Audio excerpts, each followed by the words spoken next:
ಎಲ್ರಿಗೂ ನಮಸ್ಕಾರ. ಫೈನಲ್ ಆಗಿ ಜುಲೈ 3ನೇ ತಾರೀಕು ಗ್ರಾಮೀಣ ಸಿನಿಮಾ ರಿಲೀಸ್ ಆಗ್ತಿರೋದು ಎಲ್ರಿಗೂ ಗೊತ್ತಿರೋ ವಿಚಾರನೇ. ವಿಶೇಷವಾಗಿ ಲೂಸ್ ಮದ ಯೋಗಿ ಅವರು ಈ ಸಿನಿಮಾದಲ್ಲಿ ಒಂದು special role, guest role act ಮಾಡ್ತಿರೋ ವಿಚಾರ ಈಗ ಆಲ್ರೆಡಿ ಸುದ್ದಿನೂ ಕೂಡ ಆಗ್ಬಿಟ್ಟಿತ್ತು. ಬಟ್ ಯಾವ ಪಾತ್ರ ಮಾಡ್ತಾ ಇದ್ದಾರೆ, ಯಾವ ರೀತಿ ಅವರ ಪಾತ್ರದ ಹೆಸರು ಇರುತ್ತೆ ಅನ್ನೋದು ಸರ್ಪ್ರೈಸ್ ಆಗಿತ್ತು. ಇವತ್ತು ಅವರು ಯಾವ ಪಾತ್ರ ಮಾಡ್ತಾರೆ ಅನ್ನೋದು ರಿವೀಲ್ ಆಗಿದೆ. ಸೊ ಅವರ ಫಸ್ಟ್ ಲುಕ್ ಪೋಸ್ಟರು ಕೂಡ ರಿಲೀಸ್ ಆಗಿದೆ.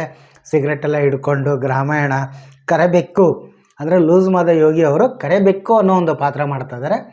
ತುಂಬ ಖುಷಿ ಆಯಿತು. ಅಂದರೆ ಗೆಸ್ಟ್ ರೋಲ್ ಮಾಡ್ತಾ ಇರೋದು, ಅಂದರೆ ಈ ಹಿಂದೆ ಸುಮಾರು ಸಿನಿಮಾಗಳಲ್ಲಿ ಗೆಸ್ಟ್ ರೋಲ್ ಮಾಡಿದ್ದಾರೆ. ಬಟ್ ಈ ಗ್ರಾಮೀಣ ಸಿನಿಮಾದಲ್ಲಿ ಯಾವ ರೀತಿ ಪಾತ್ರ ಮಾಡ್ತಾರೆ ಅನ್ನೋದು ಒಂದು ಕ್ಯೂರಿಯಾಸಿಟಿ ಇತ್ತು, ಸುದ್ದಿ ಆಗಿತ್ತು. ಸ್ಪೆಷಲ್ ಅಂತ ಅಲ್ಲ, ಆಲ್ರೆಡಿ ಸುದ್ದಿ ಆಗಿತ್ತು. ಬಟ್ ಯಾವ ಪಾತ್ರ ಅನ್ನೋದು ಒಂದು ಸರ್ಪ್ರೈಸ್ ಆಗಿತ್ತು. ಈಗ ಕ್ಲಾರಿಟಿ ಸಿಕ್ಕಿದೆ, ತುಂಬ ಖುಷಿ ಆಯಿತು. ಅಂದಾಗೆ ವಿನಯ್ ರಾಜ್ಕುಮಾರ್ ಅವರ ಸಿನಿಮಾಗಳಲ್ಲಿ ಅಂದರೆ ತುಂಬ ಜನ ಕಲಾವಿದರು ಗೆಸ್ಟ್ ರೋಲಲ್ಲಿ ಕಾಣಿಸ್ಕೊಡ್ತಾ ಇರೋದು ಇದೇ ನಾವು ಮೊದಲೇ ಸಲ ಅಲ್ಲ. ಆಲ್ರೆಡಿ ಅನಂತು ವರ್ಸಸ್ ನುಸ್ರತ್ ಈ ಸಿನಿಮಾದಲ್ಲಿ ನಮ್ಮ ಡೈನಾಮಿಕ್ ಪ್ರಿನ್ಸ್ ಅಂದರೆ ಪ್ರಜ್ವಲ್ ದೇವರಾಜ್ ಅವರು ಕೂಡ ಒಂದು ಗೆಸ್ಟ್ ರೋಲಲ್ಲಿ ಕಾಣಿಸ್ಕೊಂಡಿದ್ರು. ಆ ಸಿನಿಮಾನು ತುಂಬ ಸಖತ್ತಾಗಿ ಬಂದಿತ್ತು. ಇನ್ನು ವಿನಯ್ ರಾಜ್ಕುಮಾರ್ ಅವ್ರ ಬಗ್ಗೆನೂ ಅಷ್ಟೇ, ಸಿದ್ಧಾರ್ಥ ಸಿನಿಮಾದಿಂದ ಇಟ್ಕೊಂಡು ಸಿದ್ಧಾರ್ಥ, ಅರಣ್ಯ ಆಂಟೋನಿ, ಟೆನ್ನು, ಅನಂತು ವರ್ಸಸ್ ನುಸ್ರತ್ತು, ಒಂದು ಸರಳ ಪ್ರೇಮ ಕಥೆ, ಅಂದೊಂದಿತ್ತು ಕಾಲ, ಹೀಗೆ ಒಂದೊಂದು ಸಿನಿಮಾದಿಂದ ಒಂದೊಂದು ಸಿನಿಮಾಗೂ ಒಂಥರ ಸ್ಪೆಷಲ್. ಸ್ಕ್ರಿಪ್ಟ್ ಲೆವೆಲಲ್ಲಿ ಅಂತೂ, ಸ್ಕ್ರಿಪ್ಟ್ ಆಯ್ಕೆಯಲ್ಲಿ ಅಂತೂ ಸೂಪರ್. ಅದ್ರ ಬಗ್ಗೆ ನಾನು ವಿಡಿಯೋನೂ ಕೂಡ ಮಾಡಿದ್ದೀನಿ, ಎಲ್ಲರೂ ಕೂಡ ಮೆಚ್ಕೊಂಡಿದ್ದಾರೆ. ಇನ್ನು ಅವರ ಮುಂದಿನ ಸಿನಿಮಾ ಮ್ಯಾಚಸ್, ಅದ್ರ ಬಗ್ಗೆನೂ ತುಂಬ ಕ್ಯೂರಿಯಾಸಿಟಿ ಇದೆ.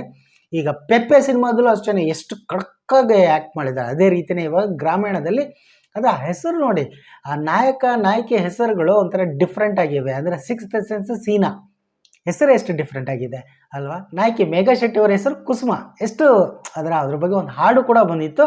ಹೀಗಾಗಿ ನನಗಂತೂ ಲೂಸ್ ಮದ ಯೋಗಿ ಅವರ ಈ special guest appearance first look poster ನೋಡಿಬಿಟ್ಟು ಒಂದು ಕಡಕ್ಕಾಗಿರೋದು ನನಗಂತೂ ತುಂಬ ಕ್ಯೂರಿಯಾಸಿಟಿ ಹುಟ್ಟಿಸ್ತು, ತುಂಬ ಖುಷಿನೂ ಆಯಿತು. ನಿಮಗೇನು ಅನ್ನಿಸ್ತು ಈ ಒಂದು ಪೋಸ್ಟರ್ ಬಗ್ಗೆ, ಸಿನಿಮಾದ ಬಗ್ಗೆ ನಿಮಗೇನು ಅನಿಸುತ್ತೆ? ಆಲ್ರೆಡಿ ಒಂದು ಟಾಕ್ ಕ್ರಿಯೇಟ್ ಆಗಿಬಿಟ್ಟಿದೆ. ಇನ್ನೇನು 10 to 15 ಡೇಸ್ ಅಷ್ಟೇ ಉಳ್ಕೊಳ್ತು. ನಾನಂತೂ ಮಿಸ್ ಮಾಡ್ದೇನೆ ಈ ಸಿನಿಮಾನ ನೋಡ್ತೀನಿ. ವಿನಯ್ ರಾಜ್ಕುಮಾರ್ ಅವ್ರನ್ನ, ಮೇಘಾ ಶೆಟ್ಟಿ ಅವರ ಒಂಥರ ರಗ್ಗಡ್ ಆಗಿರೋ ಪಾತ್ರಗಳು ಅವರು. ಹೀಗಾಗಿ ಅದು ತುಂಬ ಕ್ಯೂರಿಯಾಸಿಟಿ ಇದೆ. ಒಂದು ಹಳ್ಳಿ ಸೊಗಡಿನ ಒಂದು ಸಿನಿಮಾ ಇದು. ಹೀಗಾಗಿ ಮಿಸ್ ಮಾಡ್ದೇ ಈ ಸಿನಿಮಾ ಎಲ್ಲರೂ ನೋಡಲೇಬೇಕು ಅಂತ ನಾನು ಹೇಳ್ಕೊತೀನಿ. ಹಾಡುಗಳನ್ನ ಈಗ ಆಲ್ರೆಡಿ ನೀವು ಕೇಳಿರ್ತೀರ, ಒಂದಕ್ಕಿಂತ ಒಂದು ಹಾಡುಗಳು ಇಂಪಾಗಿವೆ. ಪೂರ್ಣಚಂದ್ರ ಅವರು ಮ್ಯೂಸಿಕ್ ಕೊಟ್ಟಿರೋ ಹಾಡುಗಳು ಸಖತ್, ಒಂದಕ್ಕಿಂತ ಒಂದು ಸೂಪರಾಗಿ ಬಂದಿದ್ವಿ. ಅಂದರೆ ದೇವನೂರು ಚಂದ್ರ ಅವರು ಇದೇ ಮೊದಲ ಬಾರಿಗೆ ನಿರ್ದೇಶನ ಮಾಡಿದ್ದಾರೆ. ನಡೆ ನುಡಿ ಅನ್ನೋ ಒಂದು ಚಾನಲಲ್ಲಿ ಅವ್ರದ್ದು ಇಂಟರ್ವ್ಯೂ ಕೂಡ ನೋಡಿದೆ. ನನಗೆದ್ರು ಅವರ ಜರ್ನಿನೇ ತುಂಬ ಇಷ್ಟ ಆಯಿತು. ಇನ್ನೂ ಒಂದಿಷ್ಟು ಇಂಟರ್ವ್ಯೂ ಬ್ಯಾಲೆನ್ಸ್ ಇದೆ ಎಪಿಸೋಡ್ಗಳು, ಅದನ್ನಂತರೂ ನಾನು ತುಂಬ ಕಾತರತೆಯಿಂದ ಕಾಯ್ತಾ ಇದ್ದೀನಿ.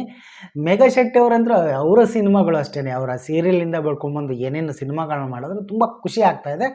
ವಾಟ್ ಎವರ್ ಯೋಗಿ ಅವರ ಈ ಫಸ್ಟ್ ಲುಕ್ ಪೋಸ್ಟರ್ ತುಂಬಾ ಕಡಕ್ಕಾಗಿ ರಾ ಆಗಿದೆ. ಸ್ಪೆಕ್ಟೆಲ್ಲ ಹಾಕ್ಕೊಂಡು ಸ್ವಲ್ಪ ಏನೋ ನೋಡಬೇಕು ಹೆಂಗೆ ಬರುತ್ತೆ ಏನೋ ಆ ಸಿನಿಮಾದಲ್ಲಿ. ಆದರೆ ಎಷ್ಟು ನಿಮಿಷ ಇರುತ್ತೆ ಅಂತ ಅದಿನ್ನೂ ವೈರಲ್ ಆಗಿಲ್ಲ, ಅದು ಇನ್ನೂ ಗೊತ್ತಾಗಿಲ್ಲ. ಸಿನಿಮಾ ನೋಡಿದ್ರೆ ಗೊತ್ತಾಗತ್ತೆ.